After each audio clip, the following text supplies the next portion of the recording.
Good morning Pilipinas and good morning world sa ating mga kabayang OFW at mga kabayan natin na nandyan sa Pilipinas. Mapagpalang araw sa ating lahat. Sana kailan tayo dyan, magandang ating gising at saka kondisyon po ang ating umaga.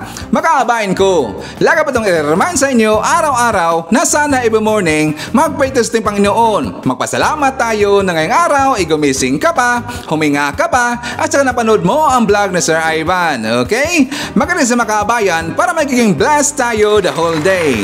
Sa mga nakakape dyan, sa mga nag-breakfast, sa mga nandyan pa sa kanilang mga trabaho at kagawa pa lang po galing silang mga trabaho, welcome dito sa panibagong episode, panibagong balitaan dito sa channel sa JLRB TV kung saan mga kabayan, pag-usapan natin yung mga karanasan dyan sa Pilipinas, mga nangyayari po sa loob-labas ng politika at pag-usapan rin natin ang mundo po ng showbiz. Welcome mga kabayan, kasama nyo pa rin si Sir Ivan, ang ginawang radyo ng ating mga kabayan, pero hanggang ngayon ay bulol pa rin. Sa mga kabayan, isa po sa pag-usapan ngayong araw, ito pong pag-debunk ni Atty. Libayan or batas natin doon po sa mga claim ni Maharlika na sabi niya yung kanyang kaso ng mga kabayan at saka yung kanyang warrant of arrest ay tanim kaso daw. At saka yung inilagay po na address doon sa kanyang kaso ay tanim address ng mga kabayan. Kaya dito po ay meron siyang explanation dito si Atty. Libayan kasi nga hindi po maganda ang ginagawa dito ni Maharlika sa kanyang vlog mga kabayan kasi nga di ba napapansin ho natin na every time na mag-vlog itong si Maharlika, nagtuturo rin po siya ng tungkol sa batas mga kabayan. Kasi nga alam naman natin na itong si Maharlika ay nakasuhan siya noon, abay parang nagiging genius na mga kabayan sa kanyang mga kaso. Kaya siya po ay dinibang dito ni Atty. Libayan at tama lang po ang ginawa ni Atty. Libayan mga kabayan kasi nga mali-mali po ang mga sinasabi ni Maharlika tungkol po dito sa kanyang kaso. Alam mo kabayan, nakita na po natin na meron kasing follower itong si Maharlika mga kabayan na kung saan malapit po doon sa address na nilagay sa kanyang kaso. At ito po ay pinapapuntahan po ni Maharlika mga kabayan.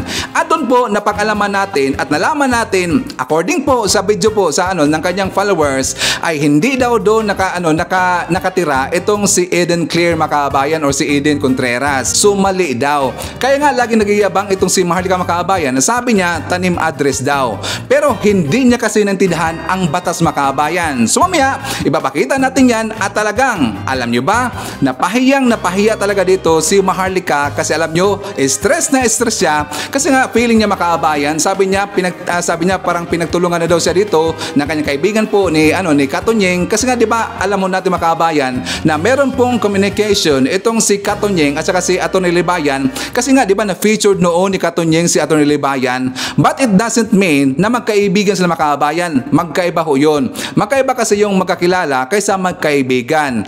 At ang pangit pa dito sa vlog po ni Maharlika tungkol ito sa kaso po niya kay Katonyeng or si Katonyeng ng kaso sa kanya, lagi niyang idinadawit ito si FL Lisa mga kabayan. Pakana daw ito ni FL Lisa at saka ni Katonyeng. Abay sarap diba pitikin itong tinga ito ni Maharlika. Ano bang kinalaman po ni FL Lisa dyan po sa pagkakaso ni Katonyeng sa kay Maharlika mga kabayan, di ba? Tanga talaga eh. Anyways, ipapakita natin yan mamaya. At saka pag-usapan din po natin mga kabayan, ito rin tungkol sa pagsuspende ng taga DOJ doon po sa bagong travel requirements na inilabas ng taga Bureau of Immigration mga kabayan. Yes, sinuspende po muna kasi marami po dito nagrereklamo talaga na mamayang Pilipino. At least mga kabayan, nakinig po sa ating pag-iingay dito, sa ating request doon sa Bureau of Immigration, narinig yata tayo ng taga DOJ. So yung DOJ mismo, nag-request po doon sa yung Interagency Council for Human Trafficking at saka sinabihan na po nila yung taga-immigration mga kabayan. So yun po sinuspende muna. Pero meron kong napansin sa balita. Mamaya pag-usapan natin 'yan. Tapos pag-usapan din po natin yung update tungkol doon sa naalala ba natin na merong problema dito yung Lazada mga kabayan kasi nga yung sikat na vlogger na si Solitic Reviews nagreklamo siya dito sa kanyang delivery kasi instead po na cellphone ang kanyang di ba cellphone po ang kanyang in-order dito sa Lazada pero ang dumating sa kanya mga kabayan ay bato po. So siya po ay dismayado dito at gumawa siya ng vlog. Ito po nag-viral talaga mga kabayan. At ito po ay nakaabot po doon mismo sa Lazada. At ang Lazada, meron ng wristback dito mga kabayan. Mamaya papakita natin yan. And of course, marami pang iba. Alam niyo po si Sir Ivan. Palagi itong meron dalang bagong mga pasabog every time na maglalabas tayo ng mga bagong balita dito sa ating channel. Bagus mga kabayan, before tayo mag-start, well, syempre, kukumustahan ko muna kayo at saka shoutout natin ating mga pinalangga po na mga legends, ang ating mga senior citizen. Hello po, kumusta? Kumusta? I'm hoping po na nasa maayos kayo na kalagayan. Kukumustahin rin natin mga kabayan, ang mga pinalangga natin na mga Marcos Loyalist. At syempre, nandyan din po ang mga kabayan nating mga DDS all over the world. How are you today mga kabayan? Lalong-lalo na, maraming salamat po sa Unity Team supporters! And of course, thank you so much po sa ating mga returning viewers, mga solid supporters dito sa Sir Ivan, mga suki dito sa ating channel. Thank you so much. Maraming salamat po sa mga viewers na hindi po nag-skip ng ating mga commercials. Thank you so much. Sana kayo ng lahat mga kabayan ang hindi po mag-skip ng commercials natin kasi dyan po nabubuhay ang ating channel. And again, thank you so much. At saka welcome po natin ang mga bagong pasok, mga new subscribers. Welcome to the family and thank you po for appreciating our channel. Okay mga kabayan, so boy naman tayo, dito muna tayo sa good news tungkol doon sa bagong travel requirements ng Bureau of Immigration. Sinuspindi muna mga kabayan kasi nga nakikita natin dito na hindi po talaga maganda ang inilabas nila na bagong requirements mga kabayan, na instead na na mas papagandahin pa nila na sabi na noon mga kabayan merong tatanggalin, pero ang ginawa ng mga kabayan meron pong nadagdag dito na mga requirements. So medyo hindi maganda mga kabayan at saka nagkagalupo kasi marami rin po dito ang na-offload. Sunod-sunod pa rin mga kabayan. So para malaman natin ang buong konteksto, ipapakita ko muna sa inyo yung balita mga kabayan. For more details, let's watch this. Sinuspinde ng Department of Justice ang pagpapatupad ng bagong travel guidelines. Kasunod yan ng mga agam-agam ng ilang senador na baka mas lalo lang nitong pahirapan ang mga Pinoy na mag-a-abroad. Nasa frontline na balitang yan, si Justine Punsalan. Hindi muna tuloy ang pagpapatupad ng bagong travel guidelines ng Interagency Council Against Trafficking simula September 3. Mismo si Justice Secretary Boying Remulla ang nag-utos na suspendihin muna ito. Gusto niya kasing mabigyan dinaw muna ang lahat ng isyong ibinabato sa bagong guidelines na nagtatakda sa documentary requirements na kailangang ipresenta ng mga Pinoy na lalabas ng bansa. We heed the call of the people to review. So we're doing that in the spirit of transparency. Handa rin daw ang DOJ sakaling ipatawag sila sa nilulutong pagdinig sa Senado. Target imbitahin dito ang mga pasaherong na offload o hindi nakasakay ng eroplano matapos hindi makalusot sa immigration officer. Karamihan sa kanila na offload dahil sa profiling. It's economic profiling. Dahil kung makita, hindi magaling mag-English, hindi maganda ang kasuotan, automatic. 90% chance magkakaroon po ng second screening. Pangamba pa ni Senate President Mig Zubiri, baka maging sanhilang ito ng korupsyon. Kung hihingin mo ng mga bank certificates, may mga title pa, may hiningi pa sila mga title proof of education, proof of occupation, kung saan ka nagtatrabaho, that can be prone to anti-privacy laws. Tanong pa ni Zubiri, bakit parang habang malaya nakakapaglabas-masok ng bansa ang mga POGO workers na anyay madalas nasasangkot sa mga krimen, pinaghihigpitan naman ng mga Pinoy. Dagdag pa ni Zubiri, dapat mabayaran din ng danyos ang mga na-offload na mapapatunayang lehitimo naman ang kanilang pakay sa ibang bansa. Kasi siyempre sila babayad nun pag nag-offload sila.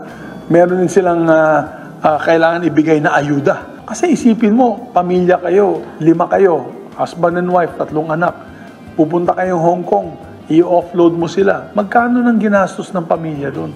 It's not fair. It is not fair.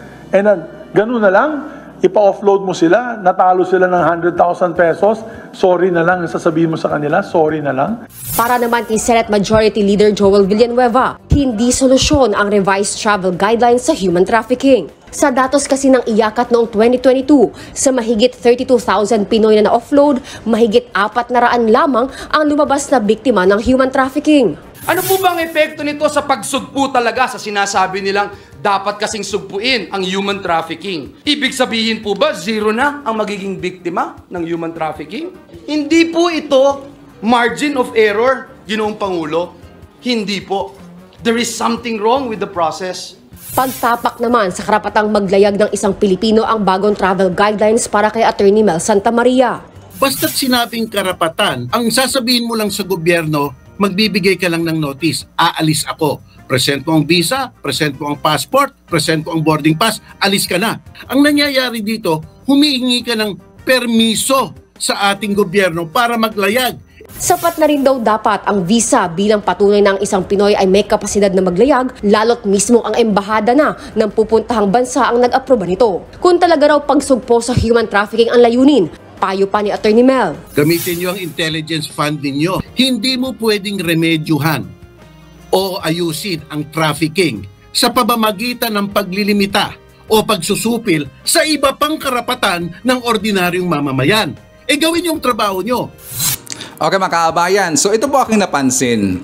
'Di ba, even though na sinuspindi mo na nila yung yung bagong travel requirements diyan sa Bureau of Immigration, pero 'di ba mga kaabayan, araw-araw pa rin po na merong nagta-travel doon po sa ibang bansa. So ano ba ang gagamitin na dito na travel requirements mga kaabayan? 'Di ba yung existing? So pala walang kwenta pa rin mga kaabayan. The same pa rin po. Kasi yung bagong travel requirements nila na in-apply po, meron na pong dinagdag doon na isa. So even though kung tatanggalin yung isa, the same pa rin mga kaabayan. Di ba? Pangit pa rin eh. Marami pa rin po dyan ang magre-reklamo. Even though sinuspindi na daw, pero walang kwenta pa rin para sa akin mga kaabayan.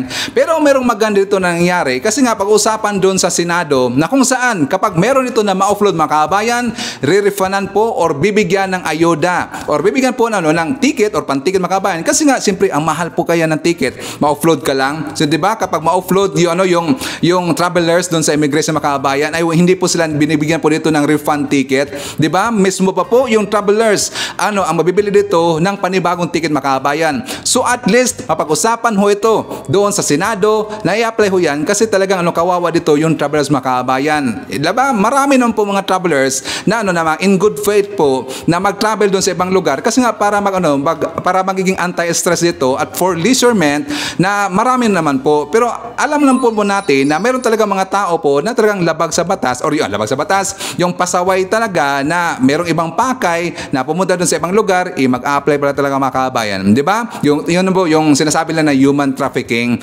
Sana maayos ho ito. For the meantime, ang sasabihin ni Sir Ivan, pasensya po, walang kwenta pa rin yan. Kahit sinuspindi nila yung bagong travel requirements kasi ang i-apply nila ngayon, yung current makabayan, the same pa rin po na requirements. So, pasensya po, immigration. Iyan po kinakikita eh. Well, so kabayan, siya nga pala, meron tayong update po tungkol ito kay Pora Loca Vega kasi nadagdagan na po ng 2 lugar na siya po pinersona ng grata makabayan. Di ba ang last natin dito na ibinilita, yung na persona ng grata siya doon po sa Cebu City, at saka sumunod dito yung Bohol, at saka dito mga kabayan, sumunod na rin po yung Palawan, at saka yung Capiz. Yes, yung Palawan at saka yung Capiz. At meron na po isang mga kabayan, nakalimutan ko lang screenshots. I think that is a Misamis Oriental ba yata yun, nakalimutan ko lang somewhere in Mindanao mga kabayan. So ang maganda dito ay nagkakaisa lahat yung mga Katoliko na talagang pitikin tong tenga na to si Pora Loca makabayan kasi nga hanggang ngayon wala pa rin po siyang plano dito na mag-public apology. Di ba napaka-easy lang po yung mag-public apology makabayan? Well, dahil nga feeling niya hari-harian siya na sa tingin niya na siya po ay tama dito kasi ang kanyang ginawa po na paglapastangan po sa imahe ni Jesus Christ, ni Hesus Kristo ay wala daw problema makabayan. Well, para sa kanila kasi sabi niya artist daw sila eh. Alam mo makabayan, nakita ko po doon sa kanyang Facebook account at sa kanyang Twitter or grupo po mismo ng Drug Philippines, abay hanggang ngayon nanglilimos pa rin po ng tulong makabayan o nanghingi po ng sa kanyang kaso, pang bayad sa kanyang kaso kasi nga di ba alam na ho natin na 2 po ang ikinaso sa kanya, 2 grupo, 2 kaso makabayan. So malaki po talaga na pera ang kakailangan diyan, malaki po na budget, kaya po nanglilimos makabayan. Pero for me, hindi na kailangan po na bigyan natin ng limos itong si Pora Loca Vega. Bakit? Kasi yung Drug Philippines mga kabayan ay international ho yan. Yung grupo niya dyan sa Pilipinas na Drug Philippines, meron pong the same concept, the same po na pangalan na ibang lugar mga kabayan. So, hindi na kailangan yung kanyang panghingi dito ng panlilimos para sa kanyang bulsa ng niya mga kabayan. Para naman siguro at pangbili pa rin niya dito ng costume mga kabayan. Kasi nga napapansin natin dito na meron pa rin pong mga event itong si Pora Loca Vega at talagang kung napapansin niyo mga kabayan, even though yung kanyang image image na ginagamit sa sa overall, hindi po si Hesus Kristo mga kabayan, pero sa kanyang mukha at saka sa kanyang sa kanyang konting image lang po na ilang porsyento, the same pa rin po ang style kay Hesus Kristo mga kabayan, di ba? Parang ayaw niya na bitawan po yung imahe ni Hesus Kristo. Bakit? Kasi dyan po siya sumikat mga kabayan at dyan po siya nagkakapera. So dapat lang makulong talaga itong si Pora Locavega, masaya si Sir Ivan at masaya po ang buong Pilipinas na itong si Pora Locavega, may kita natin naghimas-rihas mga kabayan. So anyways, dito na po tayo sa issue ni Atty. Libayan versus Claire Contreras mga kabayan or Maharlika. Kasi nga nakita ko kanina sa kanyang vlog, stress na stress po. At saka dinibang pa niya dito. Nagtangka pa siya ditong idibang po itong si Atty. Libayan kasi sabi niya mali daw yung sinabi ni Atty. Libayan. Nakalimutan ba niya si Atty. Libayan ay isang abogado mga kabayan? At yung abogado po na si Atty. Libayan ay alam niya kung ano ang tama at mali sa mga sinasabi ni Claire Contreras. Kasi nga itong si Claire Contreras, nakikita natin sa kanyang vlog, nagtuturo po tungkol sa batas mga kabayan. Buti pa nga si Atty. Libayan, inaamin niya na siya po isang abogado, even though siya po abogado, ay hindi niya alam ang lahat po na batas mga kabayan. Kaya nga, kung napapansin niyo po, palagi po dito mag-a-argue yung mga abogado mga kabayan. Mag-a-argue sila kasi nga hindi naman talaga nila alam lahat po ng mga batas dito. Pero si Maharlika, nagpaka-genius mga kabayan. Tingnan nyo yan, dahil lang po sa isang kaso niya, nagiging genius siya dito sa kanyang kaso mga kabayan. So meron kayo pakita po dito sa isang vlog po ni Atty. Libayan at dito mga kabayan, napapahiya talaga ng todo si Maharlika. So for more details, let's watch this. Ito nga, may kaso na naisampa laban kay Maharlika. Ito siya sa Boljak TV. Tapos, syempre, nagtuturo rin siya tungkol sa batas. Unfortunately, mali yung turo niya tungkol sa batas. Tapos, mga kabatas natin, ito kasi yung lagi kong sinasabi. Yung mga tao makasuhan ng isang beses, akala mo expert na. Hindi po ganun yun, mahirap mag-aral ng batas at mahirap maging makapasa bilang isang abogado for a reason. May dahilan yan. Kasi marami kang inaaral. Hindi yung magbabasa ka lang ng isa o dalawa na provisions ng batas, genius ka na tungkol sa batas. Kami nga mismo na mga abogado, admitted kami, o may admission kami na hindi namin alam lahat. Kaya nga kami mismo nag-a-argue, di ba? Tapos tignan mo, may mga tao na makasuhan ng isang beses, magaling na. Huwag ganon. Tapos magtuturo pa kayo ng batas sa internet. Tapos sasabihin na naman ng mga ampalayagang, ito na naman si Atty. Libayan. Ini-invalidate na naman ang opinion ng hindi abogado. Kung mali, i-invalidate talaga. Ang yabang. That's so arrogant. That's full of shit. So, kahit mali-mali yung sinasabi nyo, hahayaan lang namin para hindi kami mayabang at full of shit. Ewan ko sa inyo. Ito, mga kabatas natin, bibigyan ko kayo ng konteksto. Itong si Maharlika, nakasuhan ng cyber libel ni Katunying. Hindi kami nag-uusap ni Katunying tungkol dito, ha. Napanood ko lang ito, Napanood ko lang ito. Ngayon, sinasabi niya na tanim kaso yung nangyari sa kanya. Bakit? Number one, mga kabatas natin, nagpapunta siya ng tao doon sa address na nakalagay doon sa sabpina niya na galing sa prosecutor's office. Ngayon, sabi niya, nag-imbento daw sila ng address. Kapag nag-imbento ka daw ng address, tanim kaso na yon. Tandaan niyo mga kabatas natin yung lagi nating sinasabi, hindi kasali sa probable cause yung tamang address. If the prosecutor finds probable cause based on the affidavits that were submitted, valid yun. At lagi ko rin sinasabi sa inyo mga kabatas natin, paano pag hindi mo alam yung address nung kinasuhan mo? Hindi ka na pwedeng mag-file ng kaso. So, ang gagawin mo lang pala para pag gumawa ka ng krimen, this is how absurd yung claims ni Maharlika, this is how absurd it is. So, kapag kunwari, ayoko makasuhan ako Hindi ko lang sasabihin sa tao kung saan yung address ko. Tapos, ang gagawin ko na lang, imimislead ko yung mga tao sa ibang address. Eventually, gagawin kong depensa yun na hindi ko address yan. Para we can actually drive to the point even better kahit nga hindi alam yung pangalan mo.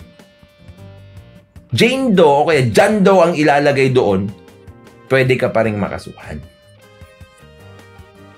Walang problema doon. Hindi tanim kaso kung ganon. At saka, tulad ng sinabi ko rin, hindi porke hindi ka nakasagot sa prosecutor, invalid na yung nangyaring preliminary investigation.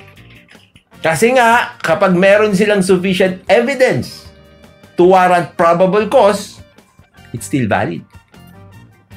At tignan natin yung mga sinabi niya, mga kapatid natin. Ka na sa sinasabi mo na ang kinakasahuhan mo na si Maharlika na alam niya na nasa Amerika, pero ginawa nila, tinaniman nila ng address, ng fake address. Kawawa naman yung taong si Eden Contreras na may 3 anak daw na lalaki na 13 to 15 ang edad. Di ba? Na sila ay taga Bicol. Yeah. Tapos, what a coincidence na doon sa address kung saan linagay sa Sabina para kay Maharlika, may Eden Contreras din doon. Itong si Maharlika, ang tunay niyang pangalan, Eden Contreras din. Di ba? Tuloy natin. Hindi ako taga Bicol. At sinabi pa ni Kuya doon, di ba? Malayo-malayo ang mukha natin. Actually, Exhibit A pa lang tayo. Mayroon pa tayong Exhibit B and C kasi pinabalikan ko palangga today. Actually, tapos na. I will play it late tomorrow. May na-interview pa tayo doon na mismong naging kilalang-kilala yung Eden Contreras at meron akong follower doon. Yeah. Mga kabatas natin, will that be a defense? In case you were filed a case, sasabihin mo, hindi po dyan yung address ko. Hindi ang depensa. Anong gagawin ng korte? I-amend lang yung records para i-reflect yung tamang address mo. Diba? Tuloy natin. Kilala ako. Talagang bonggang-bongga. Abangan nyo yun. Bukas sabi niya, Maharlika, kilala ko yan. But hold your breath. Bukas yan sa Exhibit B natin. So ngayon, mga kababayan, ulitin natin, anong klaseng police o ito, police naman. Sheriff. Yung nag-serve nitong summon na ito in July. Diba? Na hindi niya sinabi sa korte na wala talagang nakatira. So kaya nga, mataas ang porsyento na maaring kasabwat. At ang mangyayari lang naman doon, no, pag nag-serve sila tapos wala yung tao doon, return to sender. Kung sheriff yan, gagawa lang siya ng sheriff's report, sasabihin niya na hindi served yung summons. Yun. Tapos na. Hindi naman nila kailangang i-serve kasi yan actually para matanggap mo. Kasi that is a subpoena from the prosecutor. Ang kailangan mong matanggap, kasi nga jurisdictional siya, yung mga civil cases. Yung summons na galing sa civil cases, kailangan mong matanggap yon. Otherwise, void. Null and void yung magiging proceedings. Bakit? Kasi the jurisdiction over your person was not acquired. Ang civil case, mga kabatas natin, jurisdiction over the person is acquired through service of summons. Sa criminal case naman, jurisdiction over the person is acquired through arrest or voluntary surrender. Okay? Aring itong talagang si Tuning ay miyembro ng sindikato, kaya kayo kung kinasuhan kayo ni Tuning ng ganitong klaseng ginawan kayo ng arrest, you have to speak up now at pagtutulungan natin to, dudurugin natin ng bonggang-bongga. Ito po. Well, or pwede nyo harapin yung kaso nyo, di ba? Yung aking email, Balitang Maharlika. Ito sabi niya, jurisdiction in California, USA, no. Yan nga ang isang ide-debunk ko dito kasi alam nyo, mali-mali yung mga pinagsasabi nila At Gmail, pwede nyo po ako makontak. Tandaan nyo, dalawang klase ng jurisdiction sa criminal cases. Jurisdiction over the person, tapos jurisdiction over the crime. Yung jurisdiction over the crime dapat mangyari doon sa territorial jurisdiction ng korte na yon. Yung jurisdiction over the person, tulad nga sinabi ko sa inyo, it is through arrest or voluntary surrender na nakukuha yung jurisdiction over the person.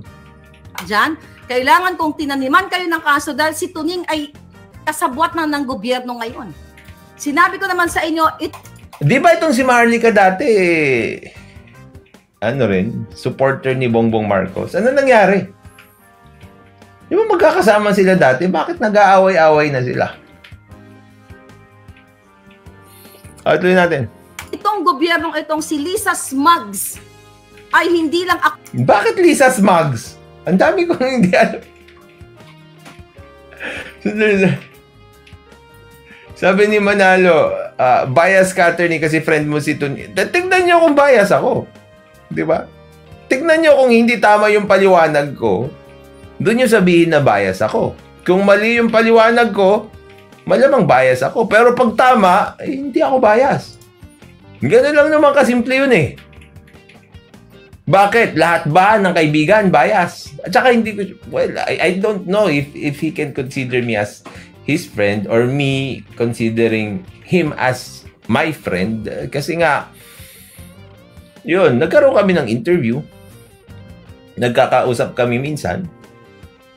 Pero, well, when it comes to the friendship na talagang close, hindi naman ganun. Pero tulad nga sinabi ko sa inyo, if you think I'm biased, then call me out. Ganun lang naman eh. Sabihin nyo, bias ka attorney. Dahil, hindi valid na dahilan yung friend. Bias ka dahil ito yung sinabi mo, dapat ganto. Diba? Simple lang naman eh. Simple lang.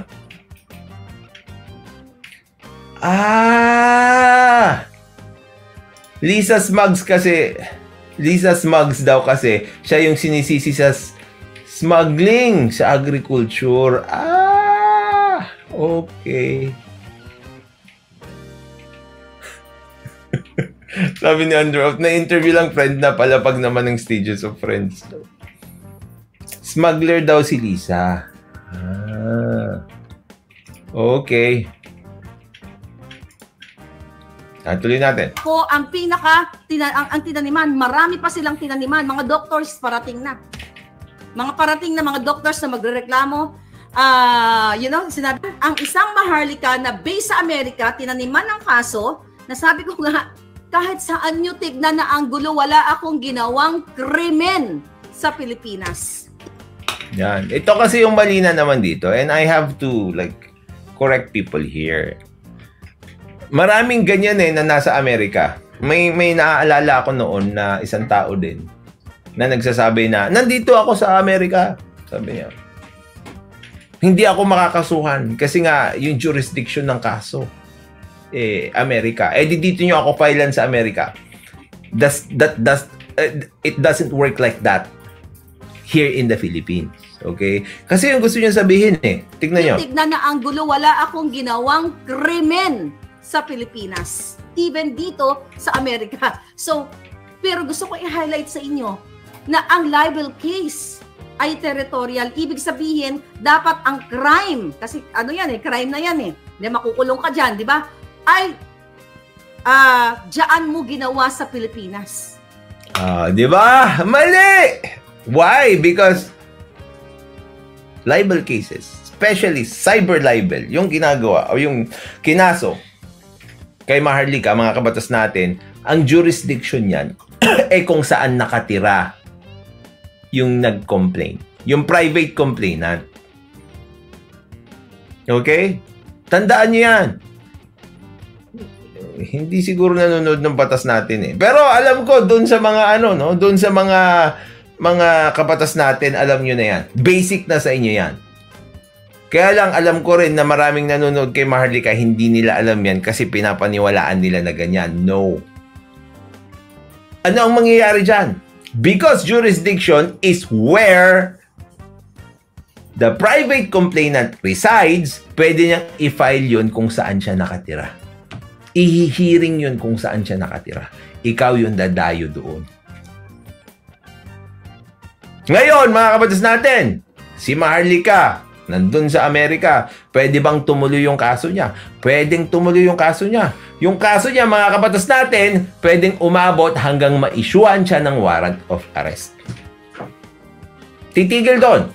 Ngayon, tutuloy na naman yan kapag nahuli na siya. O kaya, nag-voluntary surrender siya. Okay? Tuloy natin. Diba? Even mismo... Sabi ni Just DLV, kahit US citizen attorney, yes. Kahit ano pa. Pag umuwi ka dito sa Pilipinas, pwedeng may warrant of arrest ka na. Kahit anong citizenship mo. Okay? Sa mga article, sa PEP, sinulat yan sa Philippine Star, na sinasabi ni Taberna na never niya pinanood ang video ko. Kaya nga ang question ko sa kanya, saan ka magbe-base ng libelous statement against me kung hindi mo napanood ang video? Doon pa lang napakasinungaling, Jim mo. Well, pero malamang pinanood niya na, di ba? Malamang pinanood niya na. Paano naman siya gagawa ng salaysay kung hindi niya papanoorin yun? Malamang hindi niya pinapanood noon. Talagang itong mga taong ito, talo pa ang nangingitil ng buhay ng tao. You know what? Sabi ni DJ Byron Music and Topic TV, paano attorney umamin si Maharlika na dual citizen siya tapos meron ng lumabas ng warrant of arrest niya, attorney? Yun nga, well, kahit anong citizenship mo, if you are in the Philippines, you will be subjected to the laws of the Philippines. Kahit US citizen siya, kahit American citizen siya, kahit anong citizenship niya, it will not matter. Because you violated a law in the Philippines, which the Philippines has jurisdiction, kasi ang jurisdiction ng cyber libel ay kung saan nakatira yung nagre-reklamo, kahit nasaan ka sa Pilipinas. It does not matter at all. Ay, sorry, kahit nasaan ka sa buong mundo, it does not matter at all. It's the same person, it's the same character. Ang mga kriminal, ang mga mamamatay tao na nagtatanggal ng hasang, tinatanggalan nila ng buhay. Ang mga taong dapat, magkaroon ng freedom to breathe, di ba? Pero ito... Okay. Sige, wala na. Parang, yun lang naman ang gusto kong Because, ipaliwanag. Because I'm surprised. I'm surprised. Kasi nga, bakit hindi pa nila alam yan? Vloggers sila na matagal na. Actually, maraming hindi alam yan eh. Tapos they think they are protected because they did it outside the country. You are not. So doon napahiya po si Maharlika Makabayan. Napansin nyo, naalala nyo yung last na sinabi po ni Atty. Libayan na itong si Maharlika matagal na po na vlogger, pero bakit hindi niya alam yung batas Makabayan? At saka ang claim niya, lagi siya nagtuturo doon sa kanya mga followers na ito yung batas, ito yung mali. Di ba? Wala siyang alam Makabayan. Kaya nga kung napapansin nyo si Sir Ivan, ayaw ko talaga dito na magmagaling po tungkol dito sa mga legalidad, tungkol dyan sa mga batas. Di ba? Minsan umiiwas ko Makabayan, nasabihin ko yan. Like for example, 'di ba? Sabi ko kung ano ba ikaso dito, cyber libel ba or sakto ba 'yon? 'Di ba? Gumagano ako Makabayan kasi hindi talaga ako sure. Ayaw ko magmagaling dito kasi ang marunong na po diyan na mag-explain mismong abogado ng Makabayan. Kaya nga umiiwas ako diyan eh. Pero dito napahiya talaga itong si Maharlika Makabayan, nagmagaling kasi. Napaka-marites naman kasi Makabayan at inuuto niya ang kanya mga viewers. So sa mga viewers dito ni Maharlika, tingnan nyo, marami kong nalalaman dito na marami pong or sangkater ba talaga na mga sinasabi ito ni Maharlika ay mali Makabayan, di ba? Sana maliwanagan naman kayo sa explanation po dito ni Atty. Libayan. So I think in conclusion po kung overall po sa mga sinasabi dito ni Atty. Libayan Makabayan, is it safe to say na itong si Maharlika ay wanted Makabayan? Pwede na ba nating tawagin na itong si Maharlika ay wanted sa batas? Di ba? I think pwede naman siguro. Wanted si Maharlika. Okay! So anyways mga kabayan, bago tayo mag-jump po sa ating next na topic, syempre shout out natin ating mga solid viewers, mga silent viewers, at yung mga viewers po na hindi nag-skip ng ating mga commercials. At saka shout out po natin ang ating mga channel members na sila si Cosmo Defender, Fiz Calante, Russell T. Rowell, Via Vivar, and Mel Grace Holmes. I-shout out natin mga kabayan si Myla Perez, Hatsu Mary Omura, Marlene de los Santos, Maricres Hernandez, Emily Punsaranti Maho, hi to Ma'am Angelita Holsinger, Carmela Salinga, Nonoy Floren Hills, nandiyan rin po si Ma'am Rose Guevara, Maite Baisa, Vicente Andales, Shane Sival, Army Lagaso, Kuya Ulay, Maria Langredge, Kaluya Lab Safar, Maria Minasiplon, nandiyan rin po si Life is Awesome, Maria Cristina E. Fernandez, Manolito Ventura, Kaluyal Juanevet, hi po to Leonardo Steliero. Siya nga pala makabayan, napapansin ko itong merong intro sila sa kanilang mga pangalan na Kaluyal. I think narinig ko ito doon po sa sa vlog ni Banat Boy. Tama ba si Sir Ivan? I think narinig ko yan Ang tawagan nila doon mga kabayan, Kaloyal. Anyways, nandiyan rin po si Ma'am Teresa de la Cruz, Estrella Centino, Milagros Derelo, Marian Shuko, and hi to Rosa Gonzaga, Elina Calapes, and hi to Rowan Wanilio from South Korea. Okay mga kabayan, so dito na rin tayo po dito tungkol sa pag-riskback ng Lazada kasi nga yung unang vlog po ni Solitic Reviews kung saan nagreklamo sa dito sa delivery po ng Lazada, 'di ba? Na receive niya makabayan ay bato, instead po ay cellphone. So siya po dito, ang kanyang vlog makabayan ay talagang nag-viral ho 'yan at nakaabot po ito doon po mismo sa Lazada. At alam niyo mga kabayan, marami itong malalaman dito at mapulot na aral talaga kung at nag-reply kasi dito yung Lazada mga kabayan at saka in-explain nila kung ano po ang dapat nating gawin tungkol dito sa refund process. So for more details, let's watch this. Isang araw after kong ma-upload yung video tungkol dun sa na-receive kong bato sa Lazada, may tumawag sa akin na agent from Lazada. Ito po ba yung, ang pagkakasabi, ito po ba yung admin ng Solitech Reviews? So, syempre, yes, ako po yun. Ako po si from Lazada, ganyan. Nakita namin yung post po ninyo. Nag-apologize sila guys. So, na-appreciate natin yun. At meron silang mga nilinaw guys tungkol dun sa return process. Okay, so yun yung gusto ko i-share sa inyo ngayon. Una, hindi nila sinabi na kulang yung video na sinend ko sa kanila as proof. Wala silang minention na ganun. Hindi nila sinabi na, kasi sir, hindi mo na naumpisahan yung video mula dun sa bubble wrap. Hindi nila sinabi yun sa akin. Ang hinanap nila sa akin ay waybill. Picture ng waybill. Kasi kapag nag-return tayo guys, dalawa yung file na i-upload natin. Isang video tsaka isang picture. Doon sa picture, ang in-upload ko ay yung picture ng box. Pero ang gusto pala nila, picture ng waybill. Yun talaga hinanap nila sa akin at pinilit nilang masend ko sa kanila. Ano ba yung waybill? Para po sa kaalaman ng lahat, yung waybill ay yung sticker po na makikita natin doon sa balot ng package natin from Lazada. Di ba kapag may-receive tayo, yan man ay naka-bubble wrap or nakakahon. Meron pong sticker yan na square. Usually kulay puti yung background. Tapos sa mga text itim, merong malaking barcode po doon. Nakalagay doon yung details natin, pangalan, address, mobile number, yung seller, yung order number at tracking number. Yun po yung waybill. So, natutunan ko dito na kapag naka-receive tayo ng item, hindi lang natin basta videohan yung pag-unbox natin, picturean po natin yung waybill. Okay? Kailangan malinaw, hahanapin po nila yan sa atin kasi yun yung hinanap nila sa akin. Mabuti na lang, before ko maitapon, na-picturean ko muna. So, naisend ko sa kanila. So, yun yung number one po na pinasend po talaga nila sa akin. Actually, hindi lang sila basta tumawag. Nag-email pa sila, nag-chat pa sila sa Facebook page ng Solitech Review. So, again, maraming salamat Lazada sa pag-reach out. Greatly appreciated talaga yan.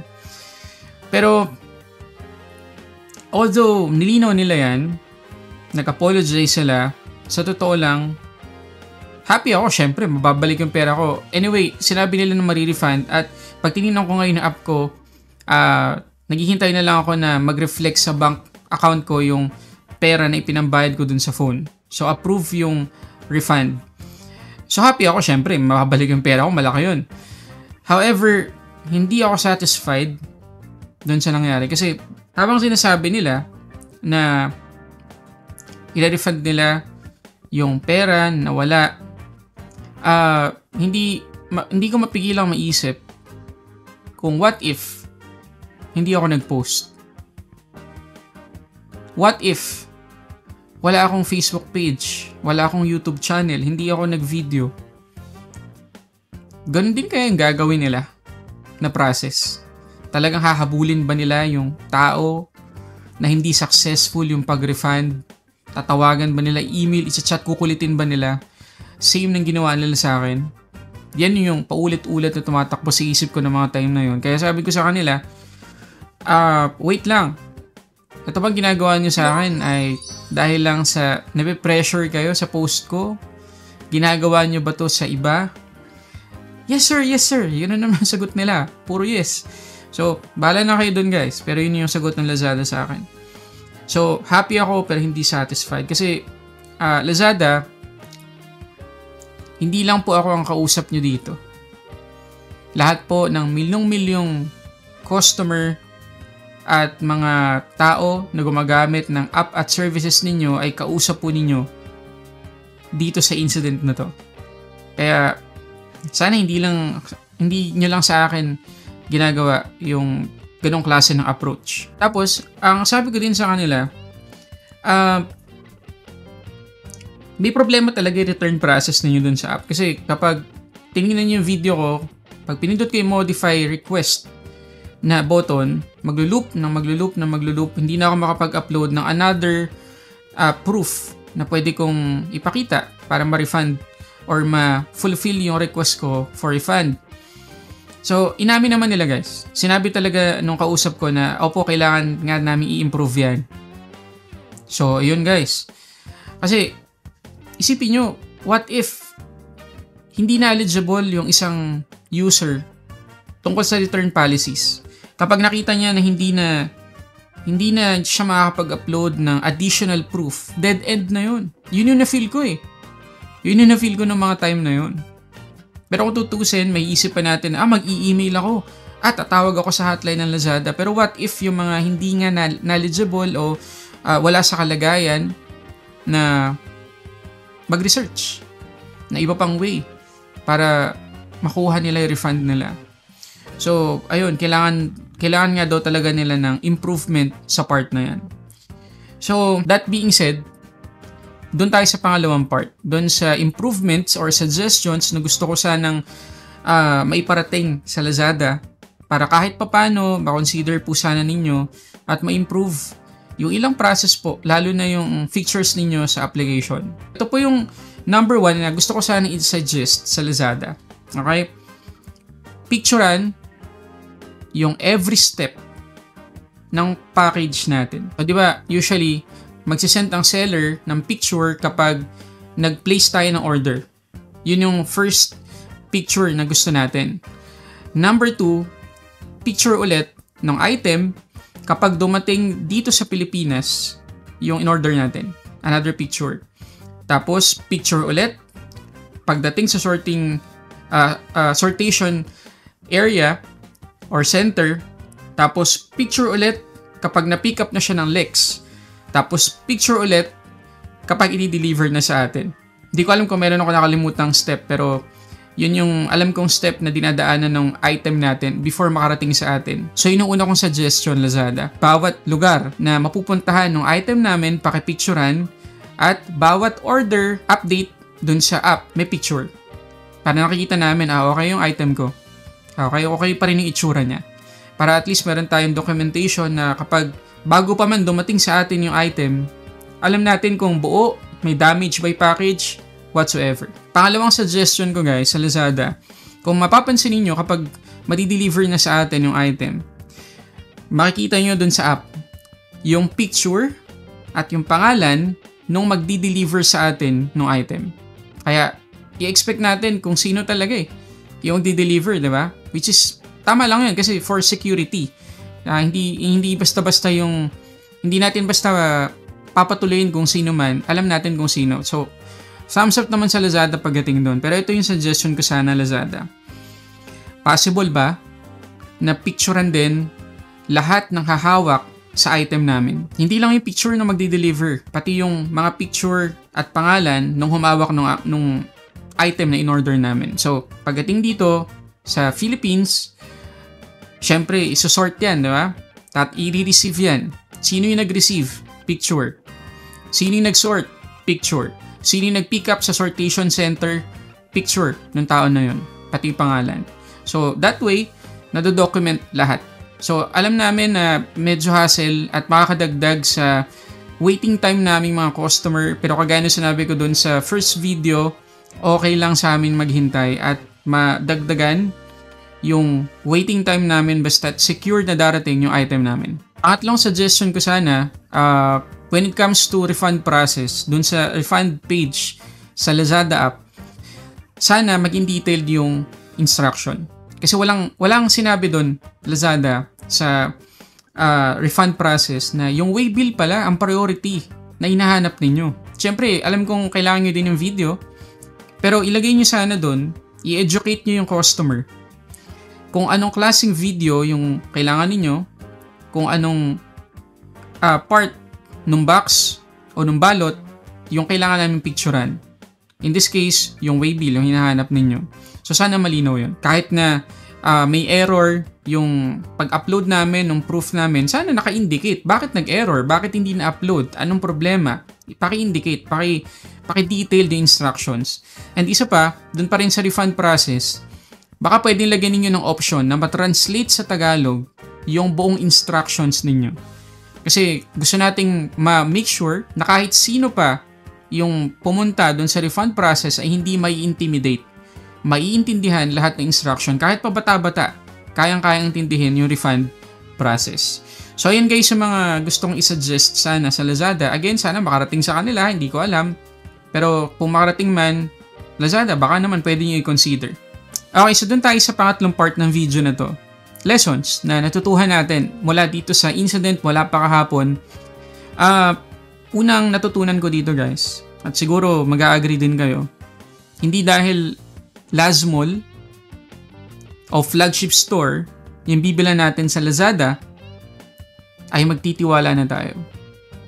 Sayang talaga. Kasi mayroon pang ads niyan ang Lazada kung hindi ako nagkakamali. Talagang pinupush nila, pinopromote nila yung Lazmall, yung red badge dun sa mga store nila sa loob. Na kapag meron nun, trusted.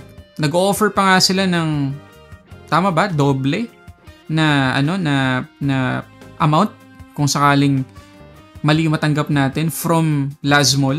Hindi ako nagkakamali. So, ganun na lang katindi yung push nila na pakabuo ng trust sa atin kapag mayroong red badge yung isang store. Pero dahil sa incident na to, hindi na ganun ang case, Lazada. So, unang lesson, huwag magtitiwala ng lubos kahit pa may red badge yan sa Lazada. Yan man ay Lazmall, flagship store, Laztop, hirap magtiwala. Okay? At pangalawa at panghuling natutunan ko sa buong incident na to, guys, andito talaga tayo sa panahon na napakahirap magtiwala. Kahit pa sa isang giant company, giant brand katulad ng Lazada, ang hirap ibigay yung buong tiwala natin. Sana dumating yung time, Lazada, na alam niyo yun, yung pagdating ng item sa amin, tatanggapin na lang namin. Wala kaming iniintindi na, naku, galing sa Lazada to. Kailangan kong picturean, hindi ako sure kung anong laman ito sa loob. Sana in the future, hindi na kami gumanon. Kaya dito maganda po ang kanyang suggestions. Kapag ma-apply mo ito ng Lazada, gaganda po at saka mag-improve po ang kanilang serbisyo. At magiging history po ito ng taga Lazada kasi nga mapabago po dito yung applications po ng Lazada dahil po kay Solitech Reviews. Diba? Ang ganda talaga. Hanga ko dun sa kanyang pagkasabi, makabayan, at saka sa kanyang suggestions. Maganda talaga. So approve ako dun. Talagang handsal ko dito kay Solitech Reviews. Maganda kanyang naisip. Kasi nga, siyempre makabayan, yung pamilya ko po, yung asawa ko, mahilig po mag mag-order diyan sa Lazada at saka sa Shopee. Sana i-improve pa ho nila ang kanilang serbisyo sa mga kabayan. So pamamagitan po sa pa-improve doon sa kanilang sa sinabi po ni Sir Tigribios, sana i-apply ng mga kabayan. So anyways, isa po natin si Ashen from Cyprus. Nandiyan rin po si Evangeline Milbar from Clarin, Misamis Occidental. Hi to Ma'am Jelen Quiason, Erickson Miguel from Hawaii. Hi to Edgardo Canonigo, Josephine Martinez, Julian Hasmin at Dayday. Isa po natin si Rayan from Virginia, USA. Hi to Carclia, Sensitive Beer, Redler, Trexie, Lily, Judy, Ridwan, Little One, Jay Cabal. Nandiyan po si Ma'am Lentik, Mami Chacha, Mami Lo, Tita S, Caitlin, Tatay Amik, and Tatay Jackfords of Jackfords family. Isa po natin makabayan si Rodolfo Ranada Rabor, Maria Langridge from England, and hi to Vicente Andales from Kuwait, Farwan Nia. Okay mga kabayan, yan po ating mga nakalap ng mga balita ngayong araw. Kung nakaabot na po sa portion na to, sana nakapag-like na ho tayo. Libre po ang mag-share, libre din ang mag-subscribe. Maraming salamat po sa mga viewers na hindi nag-skip ng ating advertisement. Thank you so much. At before natin tapusin ang ating programa ngayong araw, sana sabayan nyo si Sir Ivan para sa ating live messaging prayer. Dear God, as the month comes to a close, I am grateful for all the blessings and challenges that it has brought. I thank you for the opportunities to grow, learn, and experience life to the fullest. As I begin this day, the last of this month, I ask for your guidance and strength. Help me make the most of this day and use my time wisely. Grant me the wisdom to make good decisions and the courage to face any difficulties that may come my way. Please bless my family, my friends, and all those in needs. Let your love and compassion flow through me so that I may be a source of support and kindness to others. As we step into a new month tomorrow, I pray for your continued blessings and protection. May your light shine upon my path and may I walk in alignment with your will. Thank you for your love and presence in my life. I offer this prayer with a grateful heart. Amen. So maraming salamat mga kabayan, and I hope to see you again on my next video. BBM Sara! BBM Sara! Pagkakaisa patungo sa ginhawa. BBM Sara! BBM Sara! Para sa kinabukasan naming mga bata. BBM Sara! BBM Sara! Walang imposible na kapag nagsama-sama. BBM